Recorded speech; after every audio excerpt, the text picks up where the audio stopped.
It never announces itself. There's no moment where someone says, "This child is about to disappear." It begins quietly. You're 7 years old, standing in front of a parent who is unraveling. Maybe it's addiction, maybe rage, maybe the hollow silence of someone too broken to show up.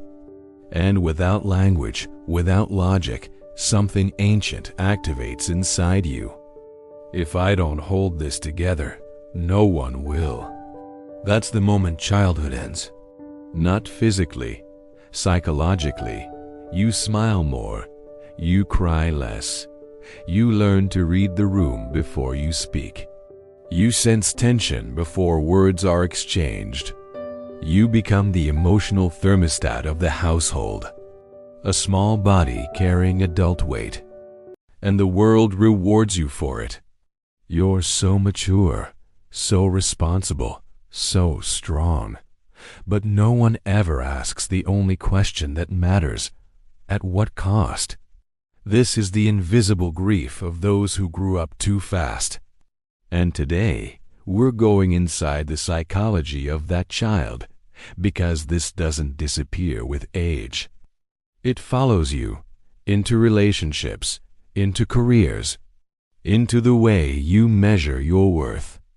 And if you don't understand what happened, you'll spend your adult life repeating the very survival patterns that once saved you, but are now quietly destroying you.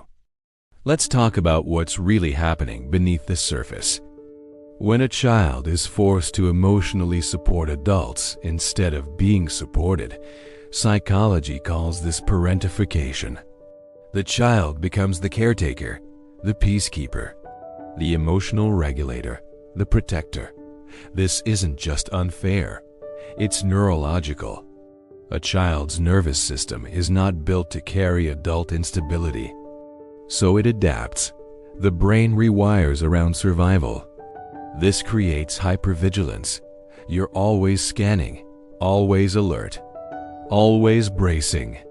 You walk on eggshells without realizing you're bleeding. You learn that love is conditional, that safety must be earned, that peace comes only if you perform. Your needs feel dangerous, theirs feel urgent, so you disappear. Not physically, emotionally. And in your place, a highly functional version of you emerges. The good child, the quiet achiever, the therapist friend, the one who never asks for anything. You wear this identity so convincingly that one day even you forget it's a mask. But buried beneath it is something unresolved, because the inner child you abandoned didn't vanish. They're still there, asking the question no one answered: why didn't anyone protect me? As you grow older, the symptoms evolve. You may become hyper-independent, needing no one, trusting no one, mistaking self-sufficiency for strength. You may struggle to rest because productivity is the only way you ever felt worthy. Joy can feel unfamiliar, even threatening, as if happiness must be repaid later with pain. And the most dangerous part? You might not even realize you're still in survival mode. Because when chaos is normalized early, your nervous system accepts it as baseline. Stillness feels wrong. Peace feels suspicious. Love feels like a debt. This isn't just sadness. It's complex developmental trauma. And it reshapes how you see the world and how you see yourself.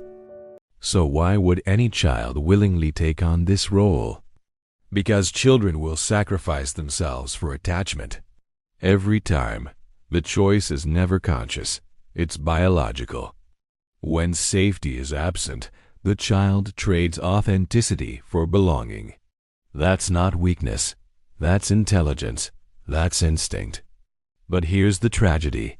What saved you then becomes the prison you live in now.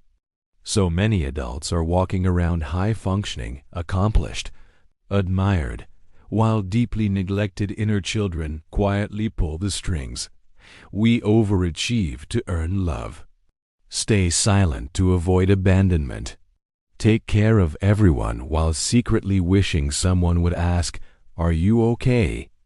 That fantasy of finally being seen, of finally being allowed to fall apart, that isn't an adult desire. That belongs to the child who never got to be a child. Healing doesn't begin with fixing. It begins with witnessing. Because until you validate what happened, you'll keep minimizing it. It wasn't that bad. Others had it worse.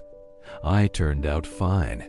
But fine is a mask too, and you know it. So what happens to that child when they grow up?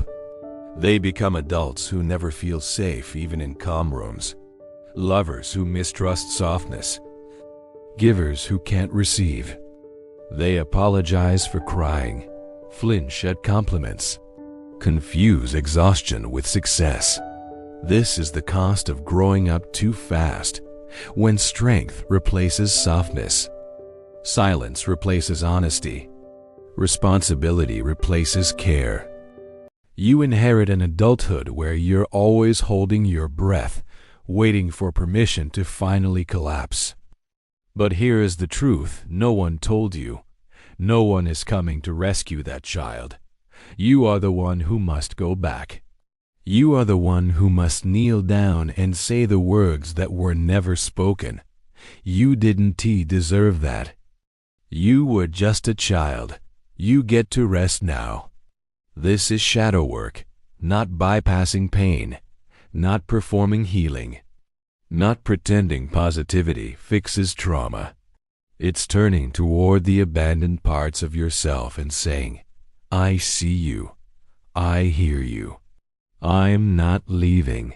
And it's brutal, because it asks you to feel grief you never had time to feel, to sit with rage you weren't allowed to express, to mourn birthdays, safety, innocence. But that grief isn't weakness.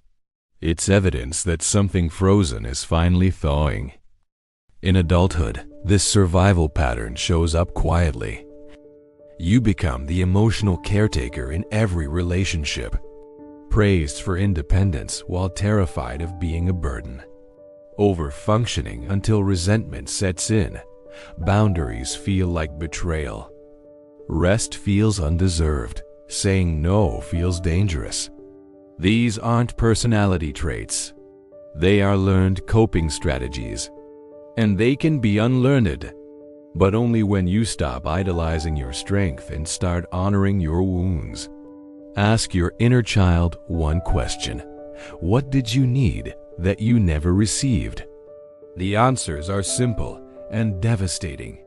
I needed safety. I needed to be seen. I needed to play.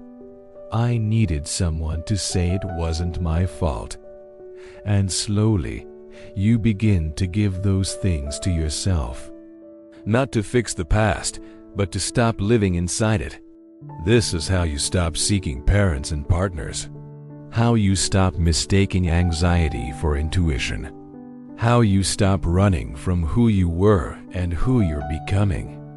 If this felt uncomfortably familiar, you're not alone. This channel exists for the thoughts you were never allowed to have, the emotions you learned to bury, and the parts of you that had to grow up before they were ready. Psychora isn't about motivation, it's about truth. The psychological kind that doesn't flatter but frees.